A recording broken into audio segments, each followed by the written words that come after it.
Alright, welcome back, I'm Jack, and welcome back to the Kingdom Hearts playthrough that I've been doing.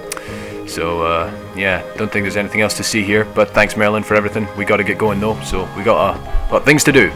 Yeah, speaking of which, I think I prattled on a bit too much in the last video, so I'm gonna... I'm just gonna get a move on with this one, and that's something I want to pose to you guys. Do you like hearing me talk and ramble about stuff? Is that okay with you, or would you prefer me if I just, you know, stuck to the game, or like focused on the game, stuck to the fence? Anyway, doesn't matter. We got something important coming up right here.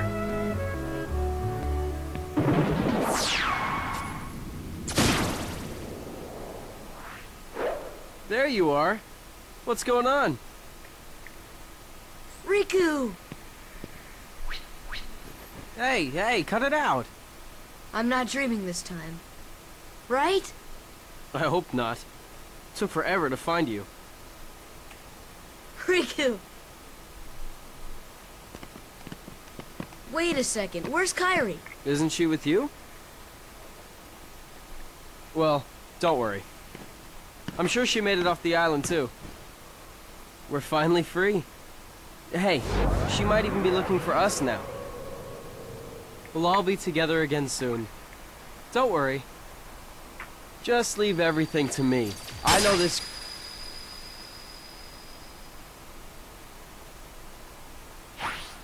Leave it to who? Sora, what did you... I've been looking for you, and Kairi too, with their help.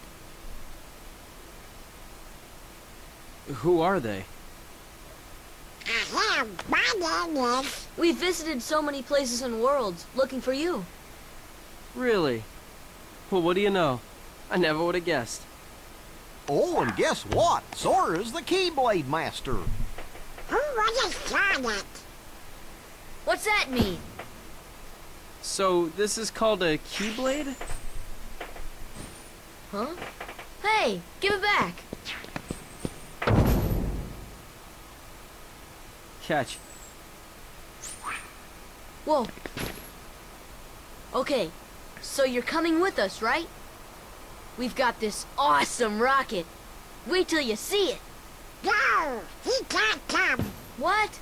Forget it. Oh, come on. He's my friend. I don't care. Oh, he's gone. Riku? Nice going. Oh well. At least he's okay. And who knows? Maybe we'll run into Kairi soon too. That scene really bothers me. Like, Riku shows up with the Soul Eater in hand and doesn't explain what it is or what it does, but we get onto this big topic about the Keyblade. Speaking of which, the moment the Keyblade comes up, everything gets really, like, weird. Like, they start talking to each other weird. Sora doesn't properly introduce Donald and Goofy at any point, giving them no amount of appreciation for their help. And then Riku just leaves and Sora doesn't seem to make a big fuss about it. Like, what? Everything just happens so quickly. Still, that scene does take on a pretty good new context after playing Birth by Sleep and understanding how Riku would have known about the Keyblade and stuff like it from before, you know.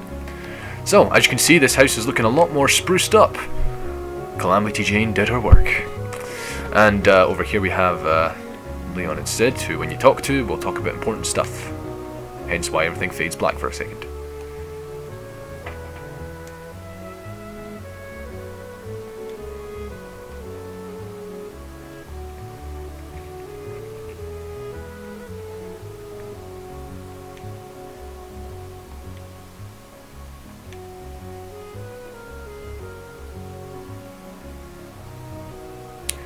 The 9 years thing, I would say, has kind of been retconned in later games. I just think 9 years ago, that assumes that everything that happened with Xehanort and Ansem's apprentices and everything that you find out in the later games, that assumes all of that happened all happened within 1 year, despite them doing so much stuff. And Like, even Ansem the Wise referring to over the years, and Birth by Sleep happening 10 years before this game, and basically 9 years just seems like a big stretch. I know it's explicit in this game, I know that was the intended idea at first, but I think, I really think this is something that's been contradicted and overwritten by later games. So I would take the 9 years thing with a grain of salt, personally. You know, you don't have to, I'm just saying this is my opinion, this is my perception. I think it's less than 9 years that all this happened. Heck, maybe Leon's even counting wrong, you know, I don't know, it's... I just... it's not as solid as it used to be.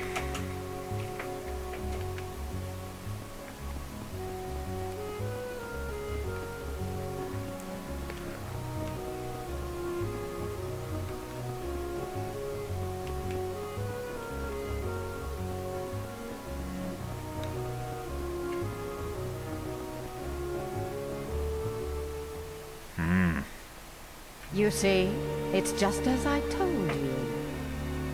While you toiled away trying to find your dear friend, he quite simply replaced you with some new companions. Evidently, now he values them far more than he does you. You're better off without that wretched boy. Now think no more of him and come with me. I'll help you find what you're searching for. That's a pretty good scene. And in a sense, it kind of covers for some of the stuff that last scene did a bit weirdly. Like, Riku's already got a bit of doubt about Sora or something, but I still think it could have been done a lot better. Ah, thanks, Sid. We owe you one. The warp gummy. Massive time saver.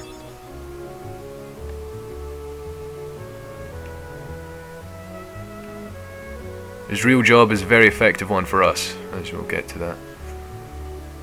Now, this scene about the bell. Now, it's possible to investigate the bell and go and sort out that problem, which we're going to do now, beforehand, like before coming to this place. But if you do, the only change is this scene doesn't happen. Oh, legend. Nobody can get in there. Better call Roxas. Haha. How does Sid know to ring it 3 times? Ah, you know. Anyway, you can talk to everyone now. So they're all talking about Maleficent and this room, secret base. Very secret. That's why Maleficent and Riku were standing outside it mere seconds ago.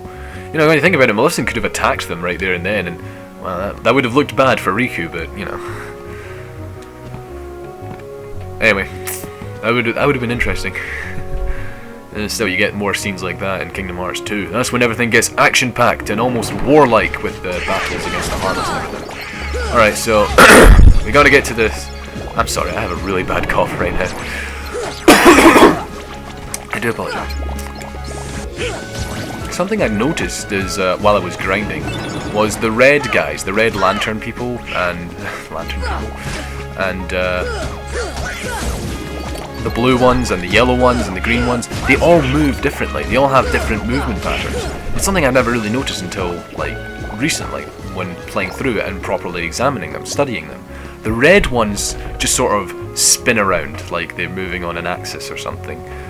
Like they're on the edge of a circle or something. They spin around, kind of. They circle you. The yellow ones dart all over the place. Look at them, they're zigzagging. The blue ones, they sort of jump. They move up and down a bit. Not that fast, not as eccentrically as these guys. I mean, these guys are properly zigzagging. They're moving in one direction dead quick, then they move in the other one. But the blue ones, they just sort of bounce. They bounce around the place. And as for the green ones, well, the green ones just kind of drift. They don't move that fast, which is definitely a very good thing, considering how annoying they are if you let them live. But we're not going to do that. We're Sora, Donald, and Goofy. We take no prisoners. That's actually alarmingly quite true. Hey, you know what we should do? Let's do this. We're fighting 3 large bodies. Ample time for this to be tried out. Let's go! Summon time! Don't you love these animations? Seriously. One of the coolest things that Kingdom Hearts done. You can complain about summons being useless, or you can complain about Kingdom Hearts 1, you know, having Watch out there. Get me straight. Yes! That's it, Simba. Get in there, my lad. Imagine having Simba as a pet. That'd be pretty awesome. Alright, anyway. Yeah, you can complain about Kingdom Hearts 1 having rubbish faces. You can complain about Kingdom Hearts 1 having, I don't know, not very good gummy ship levels or whatever. But you cannot complain about Kingdom Hearts 1 having bad summon animations. Summon animations are so... See, this is why I hate the yellow ones. Freaking heck.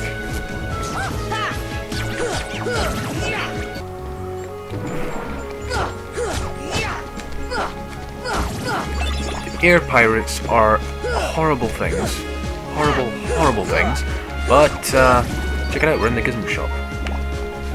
From here we can, whoops, fall over and make a fool of ourselves, or we can jump up and find the secrets to be offered here, such as standing on buttons, which is a very good contributionary thing to do. And at least it's unlike opening treasure chests, something you can do even in the midst of battle in this game. I mean, all you're doing is standing on a button, for crying out loud. Not rocket science, it's just Gizmo science. Whoops.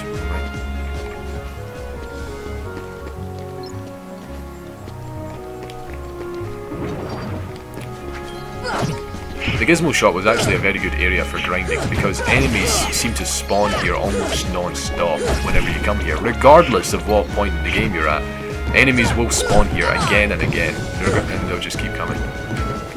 Also, I think I've got a tech boost installed so that I'm getting extra experience points for, you know, doing that tech stuff that gets you extra experience points. So, hopefully level grinding should be a little bit faster, just a little bit, not that much. Tech boosts are only really effective when you have like 3 or 4 of them installed, then it's immense. What I would recommend for anyone who's level grinding right now, you should fight the Ice Titan in the Olympus Coliseum. You know, this is providing you've already cleared Hollow Bastion. Go fight the Ice Titan and install as many tech boosts as you can. And of course don't forget you've got to have block installed. Because every time you block the Ice Titan attacks, you get like 100 experience points per block. It's amazing, and it helps you level up really quickly because it fires a lot of those things out. Okay, now that all that's been cleared, let's press the last button. Did we get anything? Did anything happen? I don't know. Something might have happened. The clock's spinning. That's a good thing, isn't it? Let's just stare at the clock spinning. Isn't this nice? Very lovely. Oh, something happened. We can examine it. And you get 2 postcards from it. So, that's something to look out for in the Gizmo shop.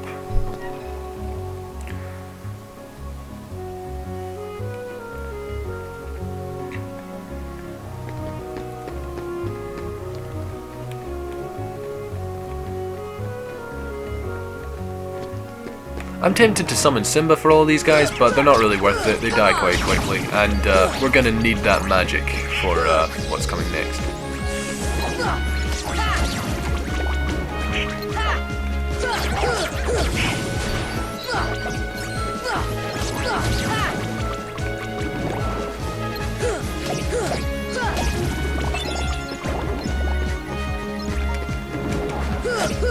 There we go, all cleared, all done. By the way, something else that happened was Goofy got Lucky Strike, so we might get some good items more often now and now. Depending on the item. Won't get into that, let's just do this Trinity.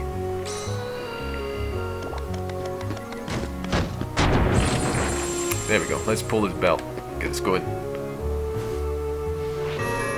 Alright, this is kind of a slow sequence and you're not missing much by, you know, not seeing all of it in great detail, so I'm just going to fast forward this.